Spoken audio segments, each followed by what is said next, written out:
Ngayon kailangan nyo maging pari o maging hari. Magiging hari ng Birbanya. Ipagpatuloy nyo lang yan, aking mga anak. Isang gabi, habang natutulog ang hari, ay nagkaroon siya ng masamang panaginip. Mahal ko, ano bang nangyari sa iyo?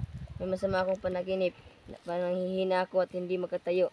Huwag kang mag-aala. Bukas ipapatawag ko ang manggagamot sa kaharian para maipagamot ka.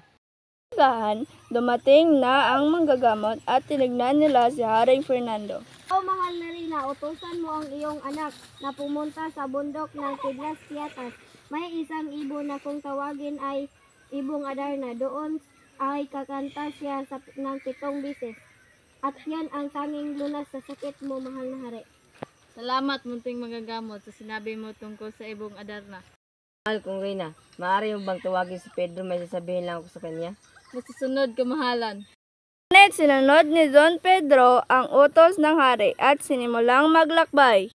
3 buwan na ang lumipas bago pa siya nakarating sa Pidlas Piatas ay namatay ang kanyang kabayo. Naglakad na lamang si Don Pedro at sa wakas ay nakita na niya ang makulay na puno ng Pidlas Piatas. Nagpahinga muna siya dahil napagod sa pagdating ng Ibong Adarna ay kumanta siya ng 7 beses. Ang sikat sa silanganan at haning kalipusan, dito ay abaw, agos diwan mabanlaw. Kamangalan tanaraw, lukot mo ay mabalaw, kamanunguhan, kadiliman ay agapan.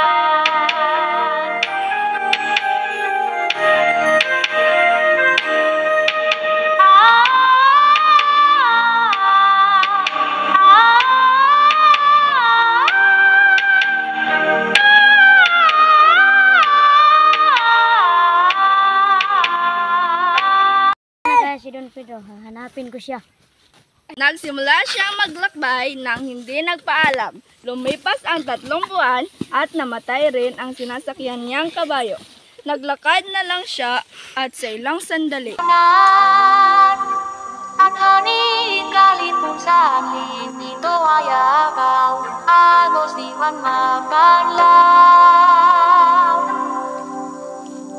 Kamangalan tanaraw, lukot mo ay mabalaw, kamanunguhan, kadiliman ay agapan.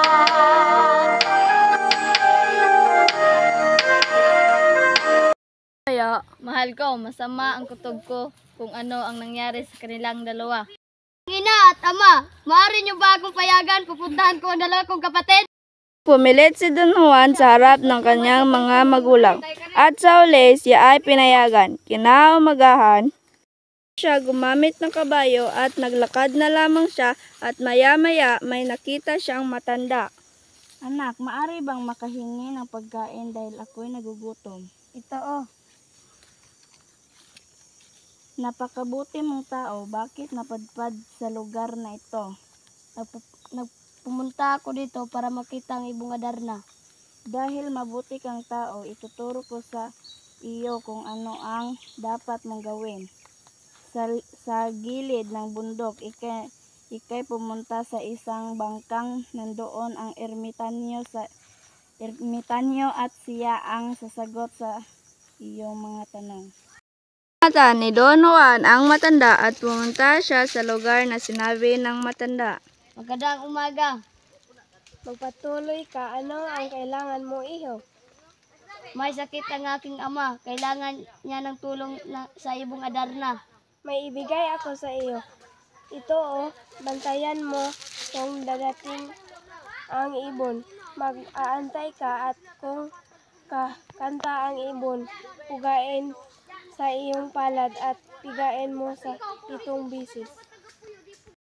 Pasalamatan niya ang ermitanyo at pumunta siya sa Pidlas Piatas. Sinunod niya ang lahat ng sinabi ng ermitanyo. Pumunta siya sa Pidlas Piatas at hinintay niyang dumating ang Ibong Adarna. Nang umawit ang Ibong Adarna, ay nagsimulang antukin ang Ibong Adarna. Upang hindi antukin, tinalin niya ang mga sugat ng 7 beses. Nahuli na ang ibong Adarna at iniglas ang 2 kapatid. Habang papauwi sila, ay may masamang balak ang kanyang 2 kapatid. Init ay nagtagumpay sa paghuli ng ibong Adarna. Ibig ko siyang patayin. Huwag na lang natin siyang patayin. Bigyan lang natin siya. Pagkatapos dali natin ang ibang Adarna sa harian. Nang wala nang malay si Don Juan at kinuha ni Don Pedro at Diego at dinala ito sa kaharian. Nasaan si Don Juan? Hindi po namin alam pero babalik kami para puntahan siya o ibong Adarna. Ika'y umawit na. Anong nangyari? Gawin ni Don Juan sa Berbanya ay masaya na ang hari at reyna na gumanda at kumanta na ang ibon. At sa nangyaring kataksilan, Ang sikat sa silanganan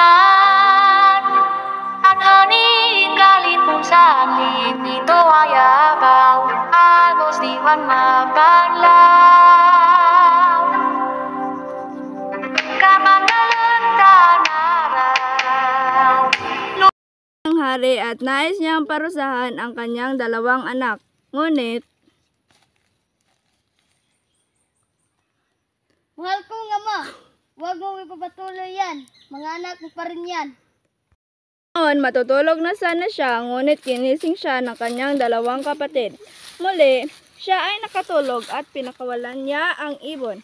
Na pagkagising niya, siya ay nagulat. Ala! Asa nang imong Adarna?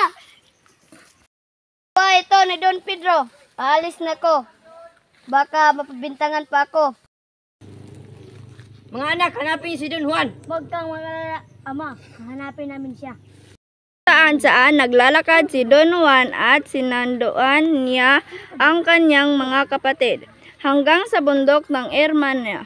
Sila ay namangha sa ganda ng bundok at sila ay namasyal at tatagpuan nila ang talinis na balon. Tumalon sila sa ilalim. Ngunit si Don Juan lamang ang nakarating. Nakita niya si Doña Juana na binabantayan ng higante. Kung iligtas ang binibini nito hanggang mamatay. Tingnan natin ang lakas mo. At sa gitna ng kanilang labanan, natalo pa rin ang higante. Tip mo sa akin, maaari mo bang iligtas si Leonora, ang aking kababatang kapatid? Siya ay bihag ng isang serpente. Salamat sa iyo. Nahanap ni Don Juan ang serpente na binihag si Doña Leonora. Bakit mo gusto iligtas ang babaeng ito? At nagsimula ang labanan ni Don Juan at ang serpente. Natalo niya at nakuha niya si Doña Leonora. Salamat sa pagligtas mo sa amin. Sumama ang 2 prinsesa palabas ng balon. Ngunit, Ang aking singsing ay naiwan. Paano na yan? Ako nang bahala. nakita ni Don Pedro at Don Diego na kasama ni Don Juan ang 2 prinsesa at sila ay nainggit. Ingat. Balik sila sa Berbanya kasama ang mga prinsesa at nais nilang magpakasal, ngunit Haring mahal, gusto kong ipaglaban ang kasal ng 7 taon. Manggagamot, maaari niyo ba akong tulungan? Sa bundok ng Nain ay may matandang ermitanyo. Pagdaling mo na.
Sige,